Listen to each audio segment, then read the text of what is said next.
Would you pray with me? The Holy One, take our lips and speak with them. Take our minds and think with them. Take our hands and work with them. And take our hearts and set them on fire with love for you and all of creation. Amen.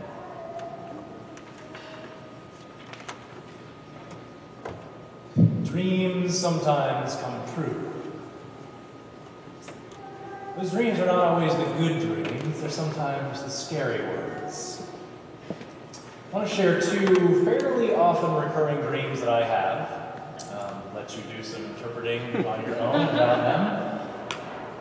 One is, it happens about maybe once a year.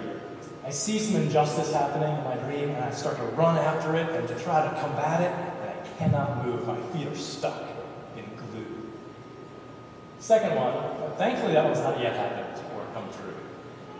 Maybe more theoretically it is when we look at the landscape of our political realities of our world, but the second recurring dream is one in which I lose my brakes. I'm going down a long, steep hill. A week ago, Rowan, Becky, and I had a chance to take a little vacation in connection with the school vacation in February. We went up to Vermont to see some beloved friends. And after traveling from one friend's to another, we were driving over some mountain passes. And in Vermont, there are a lot of hills that are steep. Our brakes didn't go out, but our tires did, because bald tires, icy snow in Vermont do not mix. And we started to slide down a hill, and I started pumping the brakes, but we kept moving down the hill. Fortunately, thanks to God, there was no other car coming up. We swerved back and forth between lanes, and it became quick in my judgment. Do we go off the escarpment to the left, where there's a ravine, or the one off the right, where there's lots of trees? Thankfully, in the end, I didn't have to choose, and the car finally did come to a stop. But I had that dream come true as I was going down the hill, completely out of control. The fear that just grips you when you have no control over what's happening can stop you. The adventure didn't end there, because we're in the middle of the mountain pass. We kept going slowly as possible as other local Vermonters zoomed past us. We found that going uphill was much easier than going downhill. Thankfully, we found another place. We got to the top of another place. We called a friend of a friend at the top of that area, where that person, who seemingly was a stranger to us, opened up her home to us and let us sleep there for the night while the snow kept falling. The next morning, we were able to move on safely as they plowed overnight. The experience of God through another, through the hospitality, the radical welcoming that we felt, is a tangible experience for me of God's grace. In the midst of fear, God showing up in the face of a stranger, welcoming us, grounding us, and finding that grounding from a high place. We find grounding in today's story, read so well by Donald this morning, as we hear the booming voice of God. You are my beloved. From that high and holy place, there is grounding in this story of the Transfiguration. There is a countering of the fears that often seem insurmountable. Also, this past Friday on St. Valentine's Day, I found myself a little extra time, and my pen found these words, entitled Peter's Valentine. I thought I knew you once, when we wandered together those ancient plains, our feet dusty with resolve, you offering up strange words which landed as verses to one day be memorized. Blessed, you said, blessed the tears, blessed the pain, blessed the mess. But then things changed. We went up. We rose up to the mountain. Standing stones piled high, their mystical voices echoing things we'd never comprehend. Upon that high place that became thin, you changed. Light, transcendent, descended. My friends and I awaited meaning to become ascendant. Prophets appeared to join the chorus of incongruity, absurdity, misunderstanding, you see. For surely a dream, our movements, our hopes for justice, pinch me now, who are you? Then came the voice, deep within the earth, quaking, I love you, my beloved you are, listen. And all was still. The dazzling God, get up, rise up, and don't be afraid. I thought I knew you. Chrysalis, cracking open. These words written on a day linked to love, speaking of Peter's experience of wild change. For the caterpillar to transform, first from within emerges the chrysalis, that incredible protective covering that shelters and allows for the miraculous work of transformation of the butterfly to emerge and to occur. When the chrysalis opens after several weeks of metamorphosis, the newly winged creature emerges, its original identity preserved yet transfigured. So on this Transfiguration Sunday, or Metamorphosis Sunday, we focus on change. At the end of the Epiphany season, when we've been following that light, we celebrate a new light, and it becomes a feast day for many. I was inspired at the ending of my poem to link this to this wonderful image you see in the front of your bulletin this day, this image by Vermonter Janet McKenzie, who writes many an icon. I love her icons. You are not, your eyes will not be surprised by this icon. You saw it 2 years ago on Transformation Sunday. You see it in the back of the sanctuary. You see other icons by Janet in this space. In this painting, I see Jesus, whether intended or not. I see a loving, transgender, and feminine Jesus of color, a chrysalis Jesus emerging as Christ's image, an image that lifts up the divine feminine in transition and in motion, seeking justice. Jesus in transition, searching and fighting for racial, religious, and gender acceptance. Trans Jesus, Transfiguration. Jesus in motion, the Jesus movement.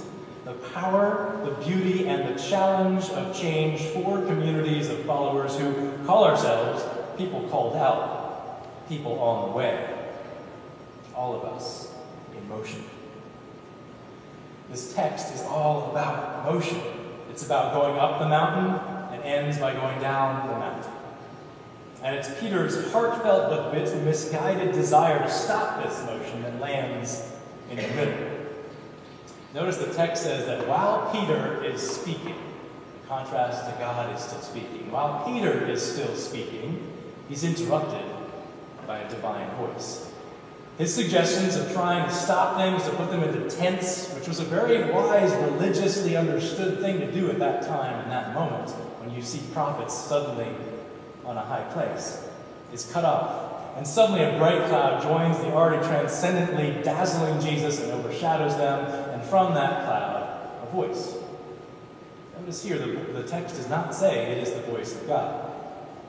Of course, the assumption is made due to the personification of a loving parent who is well pleased, to 2 Peter's direct attribution later in the epistles, and to the Moses on Mount Sinai parallel, divinely speaking cloud. This is most likely the voice of God.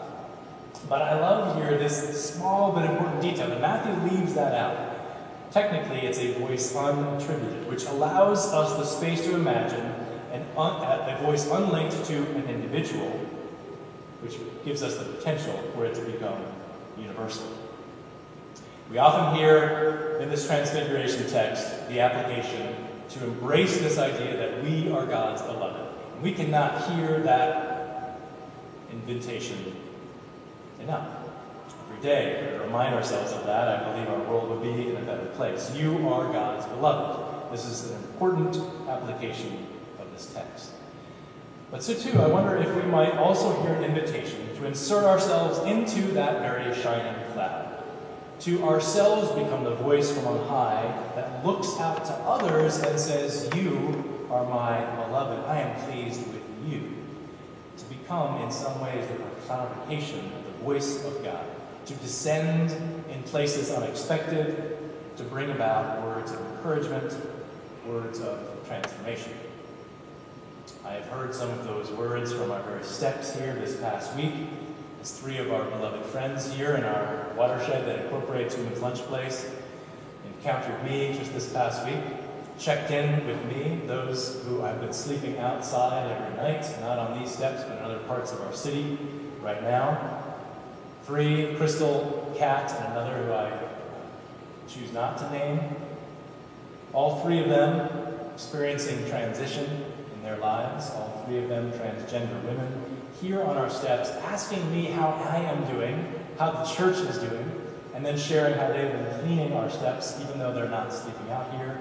But every day they come by as part of Women's Lunch Place to look after our steps to make sure that the judgments that often loom large from house neighbors don't reflect poorly on the beauty of our shared community in this space. Transformation, me being able to hear that I am beloved by our friends who are here, them sharing with me, Rob, you are my beloved, and you, I am proud and well pleased.